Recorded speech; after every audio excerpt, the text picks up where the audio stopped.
Out of bounds, Detroit basketball. Pistons fans, what up, though? It's your boy. Let's talk Pistons and Sixers, man. Excuse the clothes in the background. It's laundry time, so a lot of clothes folded and stuff going on. Detroit Pistons 76ers today. Andre Drummond missed shoot around today, so he did not start tonight. He sat out for about a good 7-8 minutes or something like that. But then came in the game and immediately made his presence felt. He gave them all that they wanted down in the paint today. He ended up with 27. About 4 of those points came in garbage time, but before that, yeah, he was definitely going head-to-head with Joel Embiid. For some reason that everybody think owns Andre.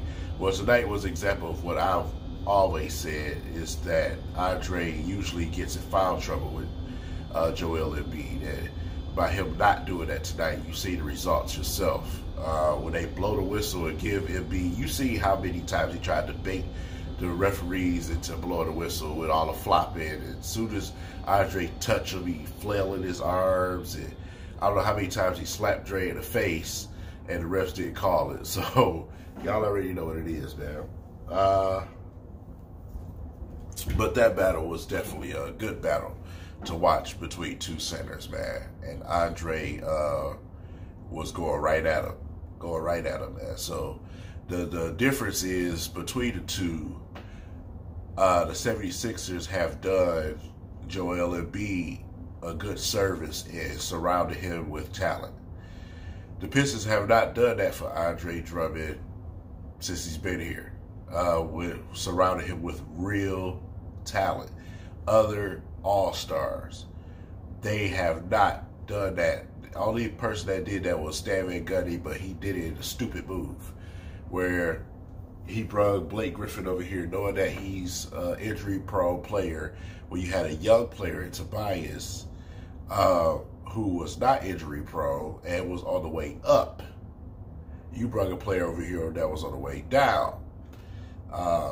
You know, he came and he had some high-scoring games, and a lot of the fans fell for that, but ended up not being there at the end of the season. You know who was there to push the Pistons into the playoffs was Andre Drummond, not Blake Griffin.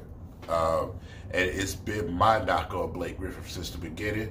But like I said, you know, a lot of people always say he put the team on the back and this and that. Yeah, okay, whatever. I'm not a regular season warrior. When the team needs you the most, are you available? Blake Griffin has not been that his entire career. And for the price tag that was unloaded by the Clippers by bringing him here to Detroit, they definitely gave Stan Van Gundy a fool's bait. And we all saw a result of that. Tobias and Blake got into it tonight, man, and I think that's what motivated. I kind of feel like Tobias said something to Blake like, hey, you know what, they traded me for you. You know what I'm saying? Tobias ended up with 30+, and Blake ended up with Josh Smith numbers tonight. You know what I'm saying? I think it was like 0 for 6 or 7 from 3 or something like that. And, you know, obviously not healthy, but I don't give it no slack because we knew this was the type of player that he was. He just never stays healthy. And like I said, a lot of fans fell for that, you know, with them little cute high-scoring games. I don't fall for that type of stuff. That's just not the type of person I am. I look at things as far as the long run.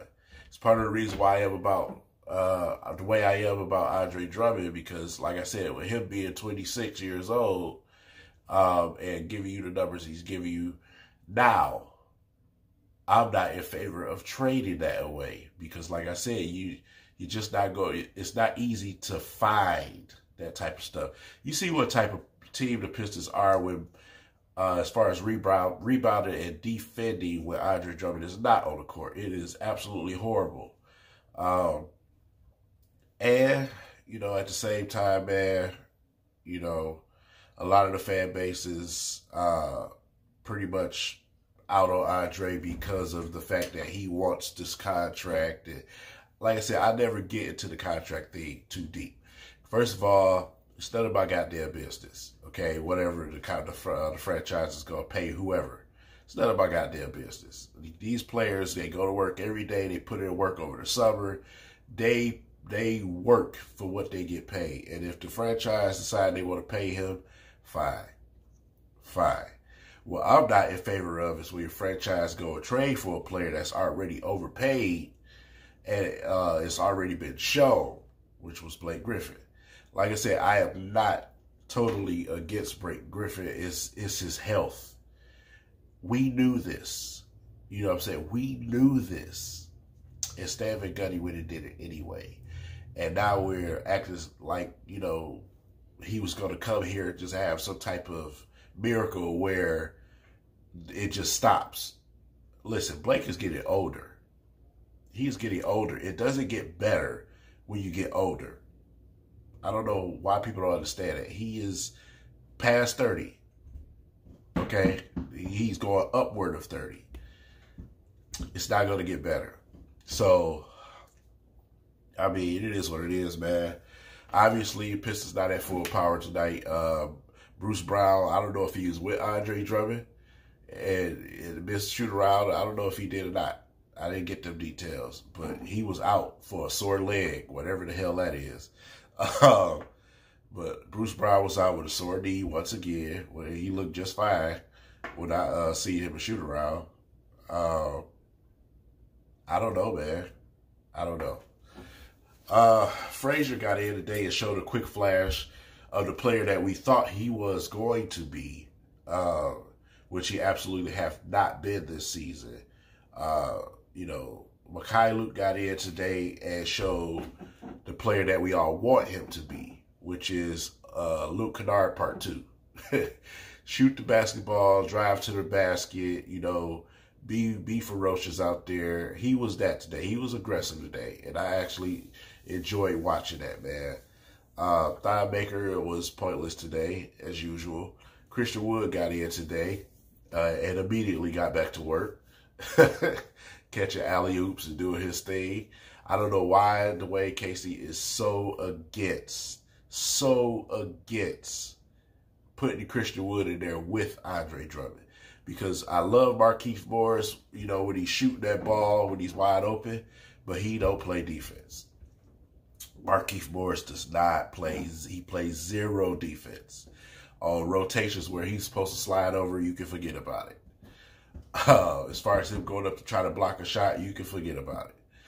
And it's the biggest problem with the Pistons right now is defense, because our wing defense, you got your behind kicked by a guy named Corkscrew or whatever fuck his name is. A dude that you can't even pronounce his name. You know what I'm saying? This dude shouldn't even exist. It shows how bad our wing defense is. It's exactly what I was talking about last video. So, once again, Pistons got whooped on the wing by nobody. Ben Simmons, man, you know, he had a triple-double, but I just didn't feel like he had a triple-double. I felt like he was an opportunist out there. I'll say that. He was an opportunist out there. I felt like they did a pretty decent job on Ben Simmons, man. The free lanes to the basket, though, was pissing me off. But that's part to do with the defense I was talking about. Blake not being able to defend because of the injury, and then Marcus Morris just doesn't defend. So, like I said, you know, Andre is being done a disservice with what he has supporting him right now. Let's just be honest. He was the only plus player out there. Joel Embiid was like a -7 out there. Now, I don't even want to talk about what Blake was. You know what I mean? Dre was the only, once again, positive guy out there. So, you know, like I said, it's going to be interesting to see what happened before the trade deadline, man. What they're going to do with trades. A lot of people keep bringing up Reggie Jackson. Let me explain something. Reggie Jackson has not played a game this season, okay?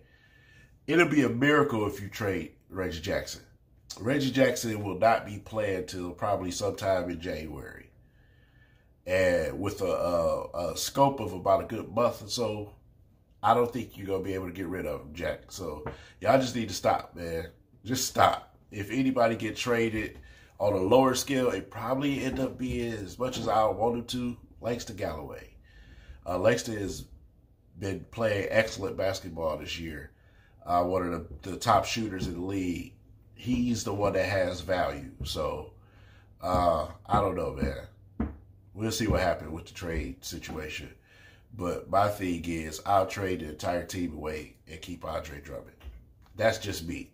And like I said, it's not because I'm just being a fan. I'm a fan of Andre Drummond. No, I'm paying attention to what's actually going on. What's really actually going on.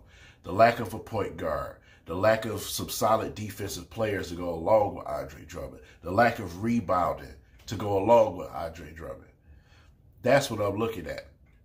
Build something around this dude that works. You know what I'm saying? That, like I said, we have the shooting. The bench showed it again today. They had like 69 points or something today. The bench, 59, 69, one or the other. They're there. The shooting, the three-point shooting is there. It's other little things that just the coaching staff won't get adjusted. Rebounding. Getting your guys to rebound. Getting your guys to get out and defend people on the three-point line. Stopping the penetration. Staying in front of people. We don't have nobody that can stay in front of people but Bruce Brown. So, I don't know, man. I'm just talking. No Sekou today. I don't know. Boy, did I expect it to go like this with these injuries, man. It's killing us. So, it is what it is. I done talked too much. I got to go to work. I'll catch y'all later. Peace.